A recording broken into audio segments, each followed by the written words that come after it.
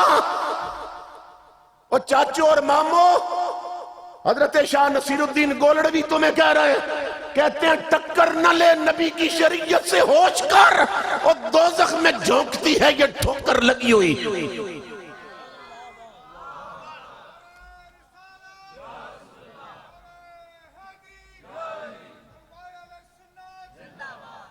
جب قبر میں قدرت کے شکنجے میں آئے گا، جہنم کے عذاب میں جکڑا جائے گا، اور چاچے مامے تیری اکڑ اس دن نکل جائے گی جس دن قبر میں میرے نبی نے نفرت سے منہ پھیر لیا اور آقا نے فرما دیا یہ میرا نہیں ہے، اس دن تیری اکڑ نکل جائے گی۔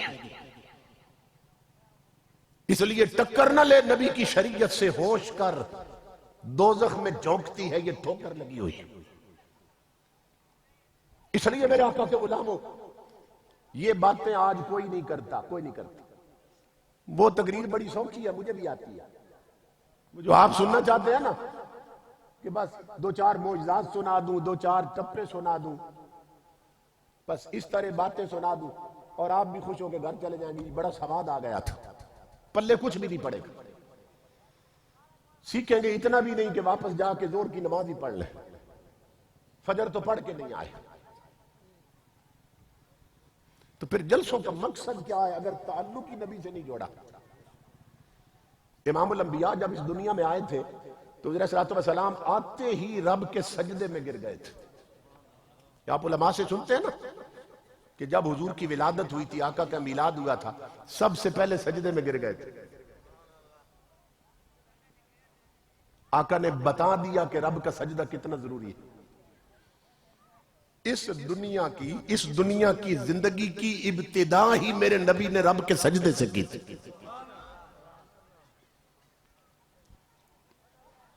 اب حضور صلی اللہ علیہ وسلم کا ہم میلاد بھی مناتے ہیں اور معراج بھی مناتے ہیں۔ تو حضور صلی اللہ علیہ وسلم جب معراج پہ گئے تھے تو سجدے اللہ نے تحفے میں دیے تھے، سجدے تحفے میں دیے تھے، نمازیں تحفے میں دی تھی۔ اور جب اپنا میلاد ہوا، حضور خود پیدا ہوئے تو سب سے پہلے سجدے میں گر گئے۔ تو ہم جو اہل سنت ہیں، ہم حضور کا معراج بھی مناتے ہیں اور میلاد بھی۔ معراج النبی کے دل سے بھی کرتے اور میلاد النبی کے دل سے بھی کرتے۔ میلاد پر خود سجدے میں گرے، معراج پر سجدے تحفے میں لائے۔ اب جو معراج اور میلاد منائے اور سجدے نہ کرے اور نمازیں نہ پڑھے، بتاؤ اس سے بڑا پھر منافق کون ہے؟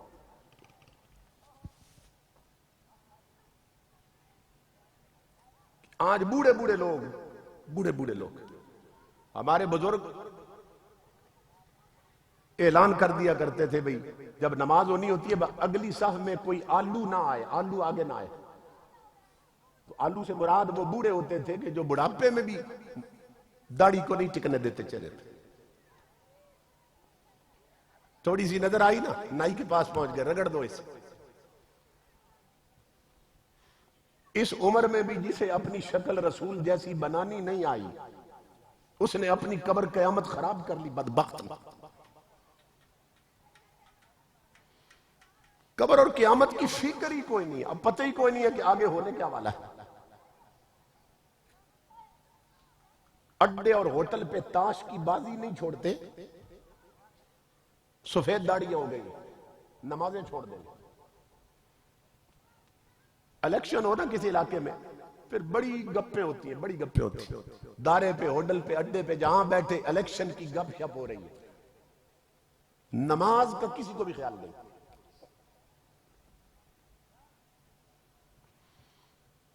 دوسروں کی فکر ہے کہ وہ ووٹوں میں جیت جائے، وہ جیت جائے، اور خود بیچارہ ہارتا جا رہا ہے، خود ہارتا جا رہا ہے، اور اب قبر میں اترنے والا ہے۔ اسی طرح جنہیں دو لفظ پڑھنے آتے ہیں نا، انہیں صبح سویرے اخبار مل جائے تو اوپر سے لے کر نیچے تک پوری پڑھیں گے اور فوٹو بھی دیکھیں گے بڑے غور سے۔ اب قبروں میں اترنے والے 80 سال، 60 سال، 50 سال عمر ہو گئی، اخبار ساری پڑھ لیں گے، نہیں پڑھیں گے تو گھر میں نبی کا قرآن نہیں پڑھیں گے۔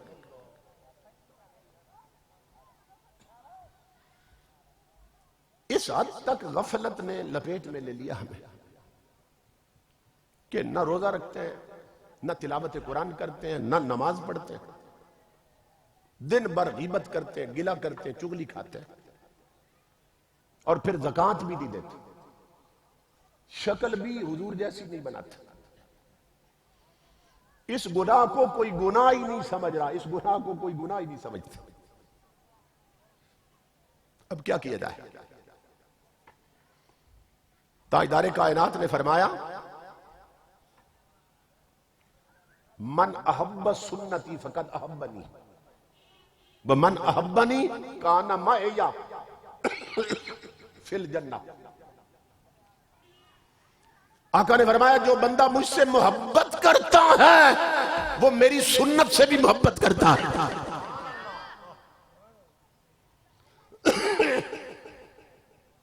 جو مجھ سے پیار کرتا ہے، یہ حضور نے بات ہی ختم کر دی، فیصلہ کر دیا۔ فرمایا جو مجھ سے پیار کرتا ہے وہ میرے طریقوں سے اور سنت سے بھی پیار کرتا ہے، اور جو میری سنت سے پیار کرتا ہے وہ میرے ساتھ جنت میں رہے گا، وہ میری سنگت میں ہوگا، میرے ساتھ ہوگا، کیونکہ میرے طریقوں سے پیار کرتا تھا، اس لیے میں نے اسے اپنے پاس رکھا۔ اور جس نے میرے طریقوں کو پسند ہی نہیں کیا، دیکھو نا، فوجیوں کی اپنی وردی ہوتی ہے، پولیس کی اپنی وردی ہوتی ہے، کوئی ماتھے پہ نہیں لکھا ہوتا بھئی یہ فوجی اور یہ پولیس والا ہے، آپ صرف وردی دیکھ کر پہچان جاتے ہیں یہ پولیس والا ہے، یہ فوج والا ہے، یہ فوجی ہے اور یہ سپاہی ہے، پہچان جاتے ہیں نا کپڑوں سے، کیونکہ شکل و صورت جس سے ملتی ہو، لباس ڈھنگ جس محکمے سے ملتا ہو، پتہ چل جاتا ہے اس محکمے کا۔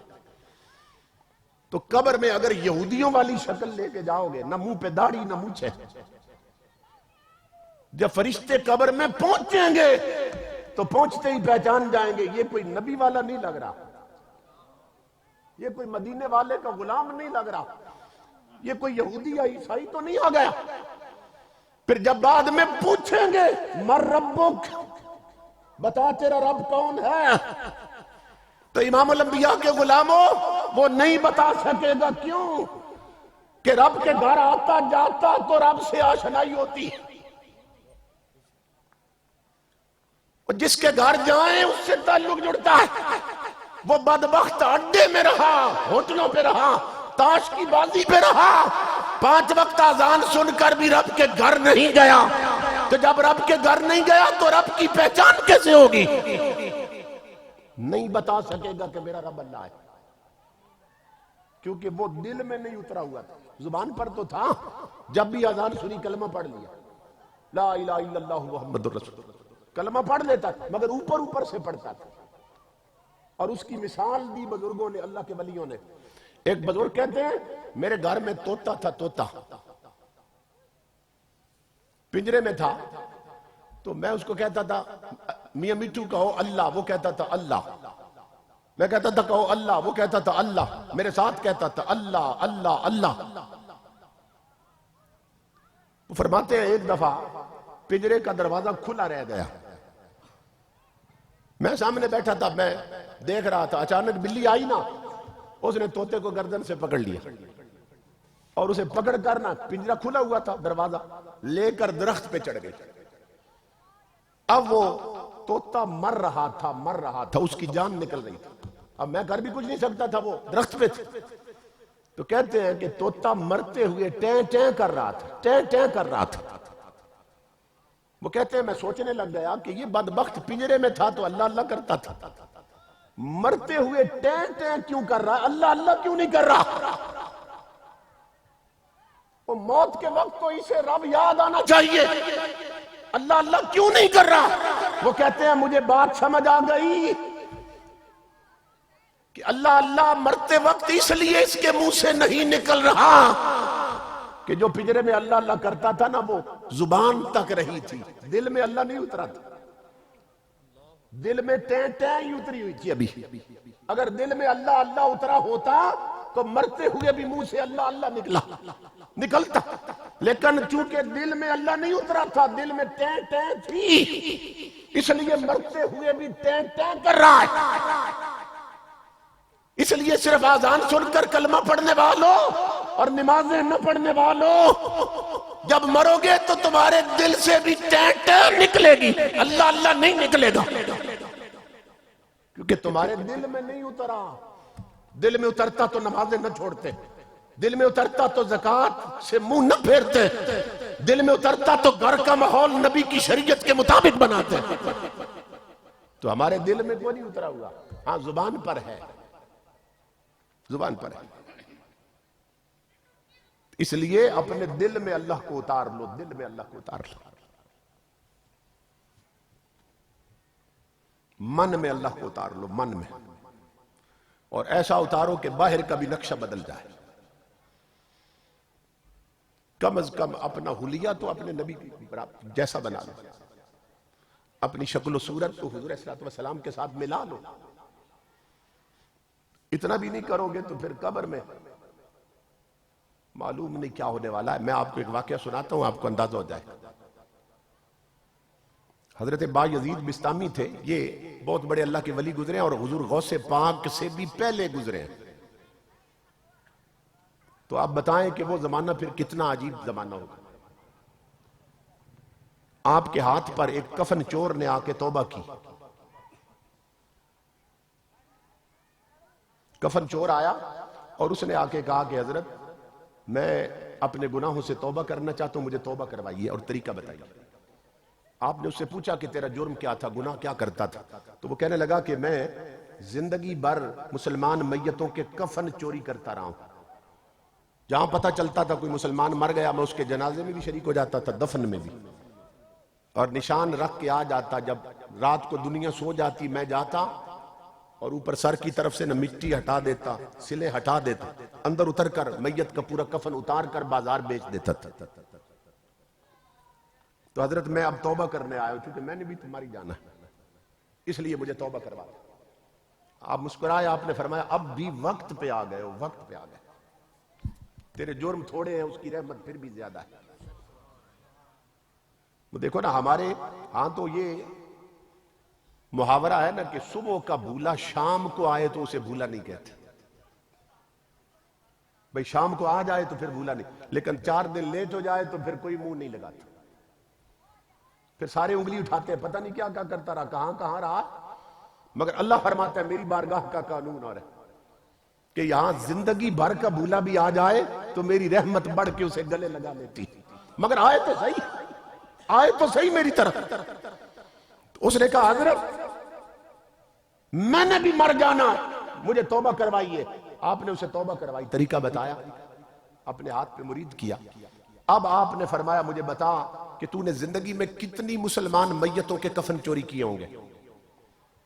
وہ کہنے لگا حضرت اب توبہ کر چکا، جھوٹ نہیں بولوں گا، اللہ کی عزت کی قسم 1000 مسلمان میتوں کے کفن چوری کیے میں نے، یعنی پوری زندگی اسی دندے میں گزری۔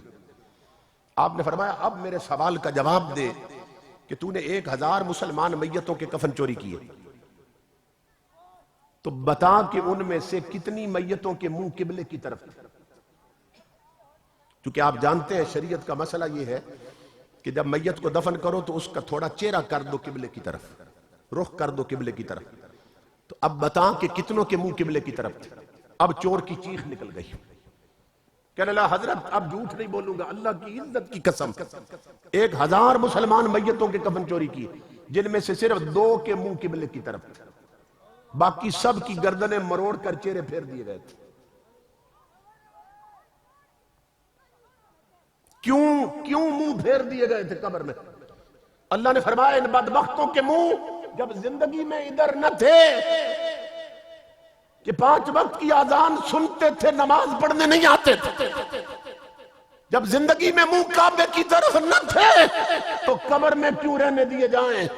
فرمایا ان کی گردنیں مروڑ کر چہرے پھیر دیے جائیں۔ 1000 میں سے 2 بچے ہیں۔ یہ اس دور کی بات ہے جب گھروں میں ٹی وی نہیں تھے، جب فلموں کا ماحول نہیں تھا، جب گانے نہیں تھے، جب یہ بے حیائی کے آلات نہیں تھے، اس وقت 2 بچے ہیں 1000 میں سے۔ اب تو وہ 2 بھی بچتے ہیں کہ نہیں بچتے؟ اس لیے لوگوں فکر کرو، زندگی ہاتھوں سے نکلتی جا رہی، اپنے گھر کے ماحول کو اسلامی بناؤ، منت کر کے سمجھا کہ جیسے سمجھو کہ طریقہ کارگر ہو جائے گا۔ بیٹیوں کو شریعت کے راستے پہ چلنا سکھا، انہیں بتاؤ عورت جو مسلمان ہے اس کا لباس کیسا ہوتا ہے، اسے بتاؤ جب گھر سے نکلتی ہے تو کیسے نکلتی ہے، برقعے میں، پردے میں، ورنہ یہ ہے کہ لعنتیں کما کے گھر پہنچو گی اور گھر میں بھی نحوستیں اور بے برکتی آ جائے۔ امام الانبیاء نے فرمایا المرأۃ عورۃ، حضور نے فرمایا جو عورت ہے نا یہ پورے کا پورا پردے کا نام ہے، پردے کا نام ہے۔ عربی زبان میں عورت کا معنی ہی پردہ ہے، پردے کی شے۔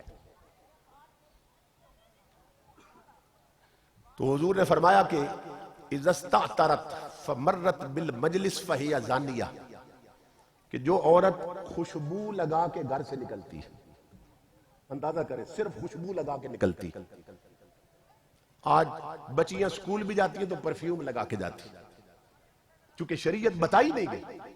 آقا نے فرمایا جو عورت خوشبو لگا کے گھر سے نکلتی ہے وہ عورت شریف نہیں رہتی، وہ نبی کی نظر میں بدکارہ ہوتی ہے۔ فَهِيَ زَانِيَّةٌ، حدیث کا لفظ پڑھ رہا ہوں، ایک ہوتا ہے زانی، عورت ہو تو زانیہ، مرد ہو تو بدکار، عورت ہو تو بدکارہ۔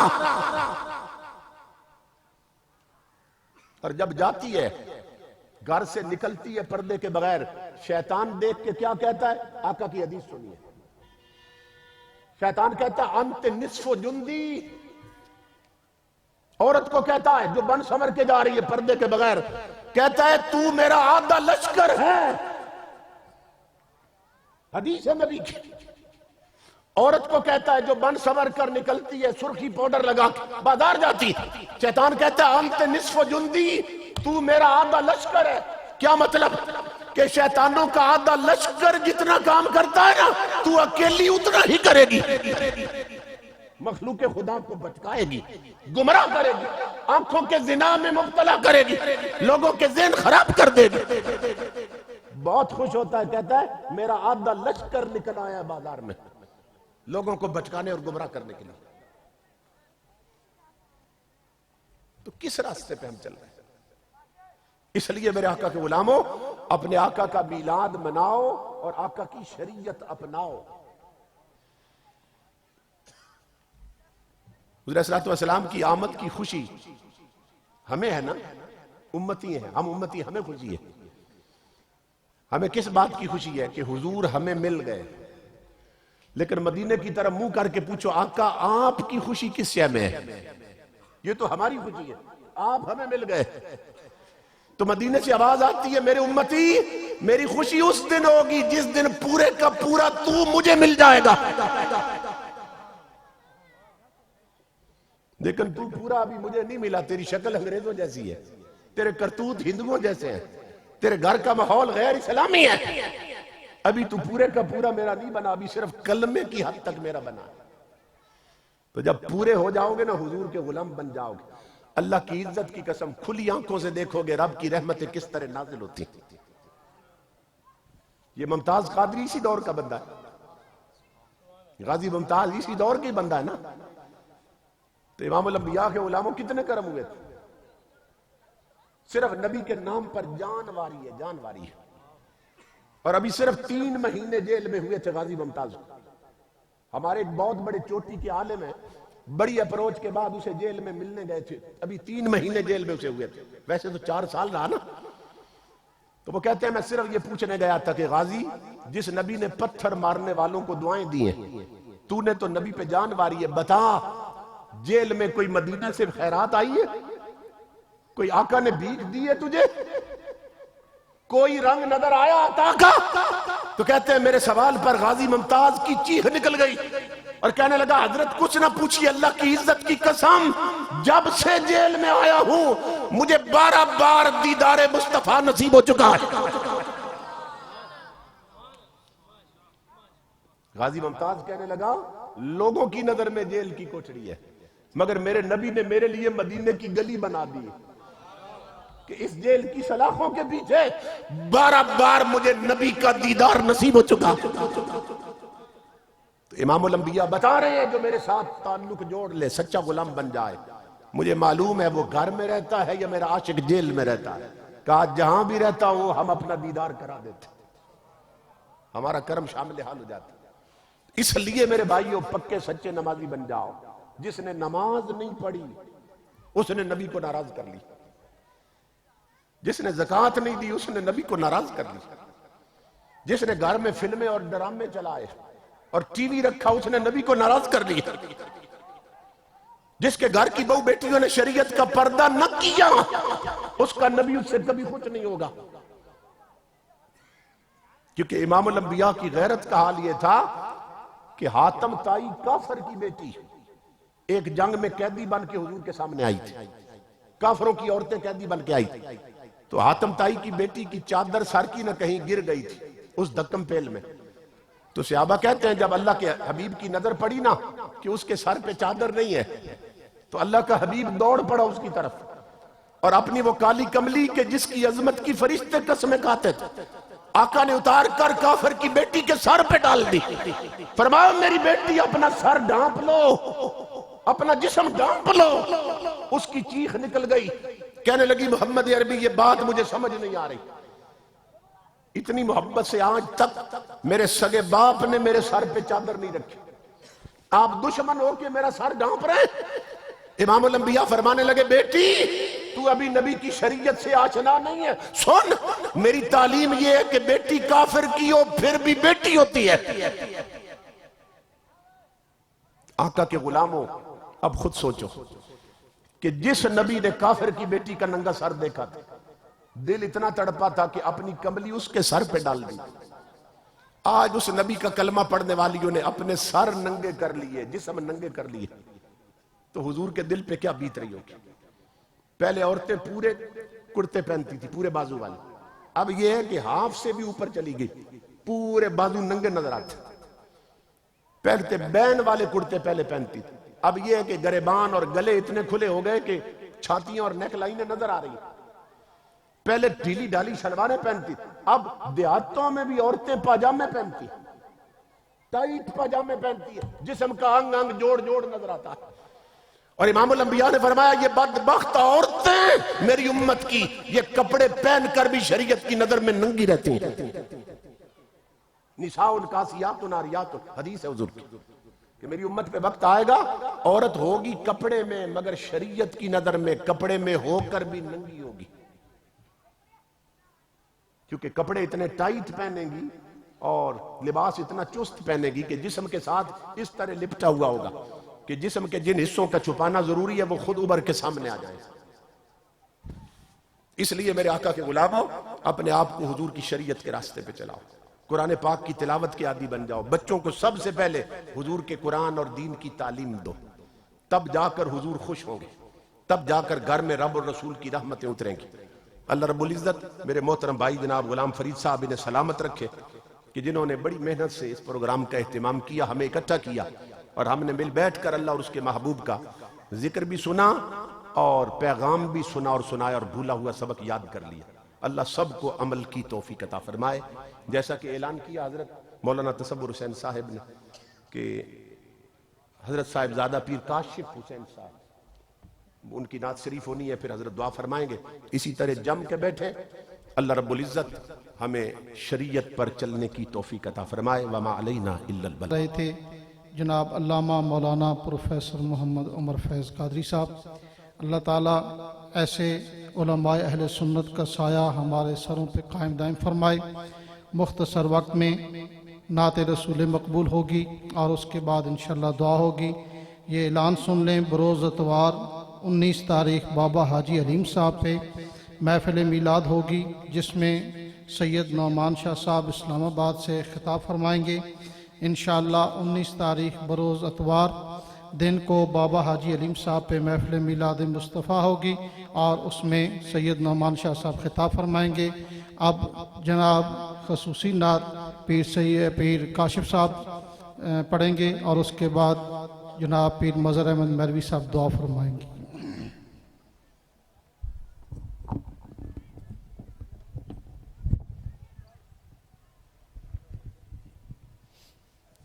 اعوذ باللہ من الشیطان الرجیم، بسم اللہ الرحمن الرحیم۔ حاضرین محفل السلام علیکم ورحمۃ اللہ وبرکاتہ۔ سنا ہے آپ ہر عاشق کے گھر تشریف لاتے ہیں، ذرا محبت سے کہہ دیے سبحان اللہ۔ اپنے جگنے کا ثبوت دیتے ہوئے محبت کے ساتھ کہہ دیے سبحان اللہ۔ سنا ہے آپ ہر عاشق کے گھر تشریف لاتے ہیں، میرے گھر میں بھی ہو جائے چراغاں یا رسول اللہ۔ اسی ذوق کو برقرار رکھتے ہوئے حضور پاک کی بارگاہ میں محبت کے ساتھ درود پاک نظر پیش کی پڑھیے صلی اللہ علیہ یا رسول اللہ وسلم علیک یا حبیب اللہ، یا نبی سلام علیکہ،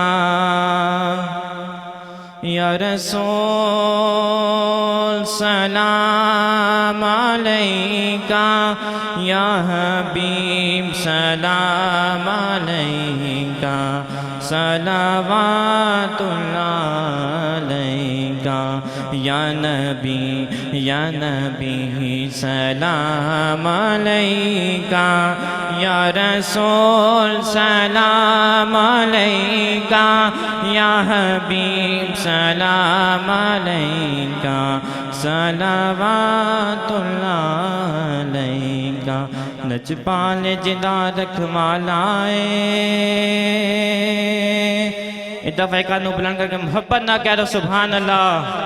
نجپال جدا رکھمالائے، انہوں کون مٹاون والائے، ساڑھی اس سونے نل لگ گئی جڑا توڑ نبھاون والائے، یا نبی سلام علیکہ، یا رسول سلام علیکہ، یا حبیب سلام علیکہ، صلوات اللہ علیکہ۔ ایک مرتبہ درود پاک نبی صلی اللہ علیہ یا رسول اللہ وسلم علیک یا حبیب اللہ۔ سانو کو جیوے کہ نہ چھڑوے، سانو کو جیوے کہ نہ چھڑوے، ہاں سانو کو جیوے کہ نہ چھڑوے، تو سنبھلے آدے ہتھ نجمے، تو سنبھلے آدے ہتھ نجمے، پڑھئے سانو کو جیوے کہ نہ چھڑوے، سانو کو جیوے کہ نہ چھڑوے، تو سنبھلے آدے ہتھ نجمے، تو سنبھلے آدے ہتھ نجمے، اسا چھڑنا تیڑا ڈرنا، اسا چھڑنا تیڑا ڈرنا ہو، اسا چھڑنا تیڑا ڈرنا، تیرے قدماں دے وچ مرنا، سانو روز حشر دا ڈرنا، سانو روز حشر دا ڈرنا، کیوں ساڑے تو وکیل تے جج وے، ساڑے تو وکیل تے جج وے، تو سنبھلے آدے ہتھ نجمے، تو سنبھلے آدے ہتھ نجمے، سانو کو جیوے کہ نہ چھڑوے، تو سنبھلے آدے ہتھ نجمے، تو سنبھلے آدے ہتھ نجمے۔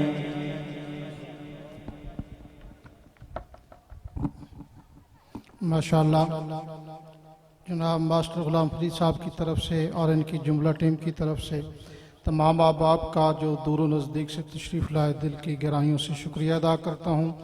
حضور علیہ الصلوۃ والسلام کی بارگاہ میں دست بستہ صلاۃ والسلام ہوگا اور اس کے بعد لنگر کا اہتمام ہے۔ تمام احباب احترام سے ادب سے لنگر کھا کے جائیں۔ اب سب حضرات کھڑے ہو کے حضور کی بارگاہ میں صلاۃ والسلام کا نذرانہ پیش فرمائیں۔ مصطفیٰ جان رحمت پہ لاکھوں سلام، مصطفیٰ جان رحمت پہ لاکھوں سلام، شمع بز میں ہدایت پہ لاکھوں سلام، ہم غریبوں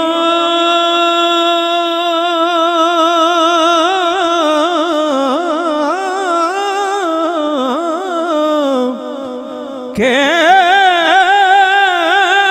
آقا پہ بے حد درود، ہم غریبوں کے آقا پہ بے حد درود، ہم فقیروں کی ثروت پہ لاکھوں سلام، مصطفیٰ جان رحمت پہ لاکھوں سلام، صاحبانہ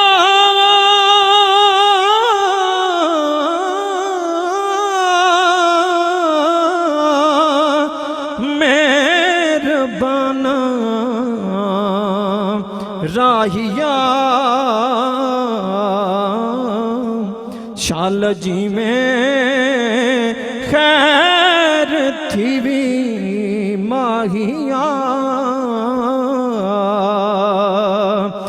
یا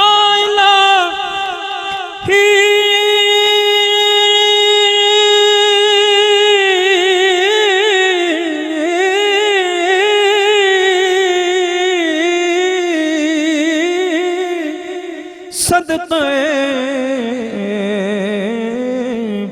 زلف رسول، اور یہ سلام عاجزانہ ہو قبول۔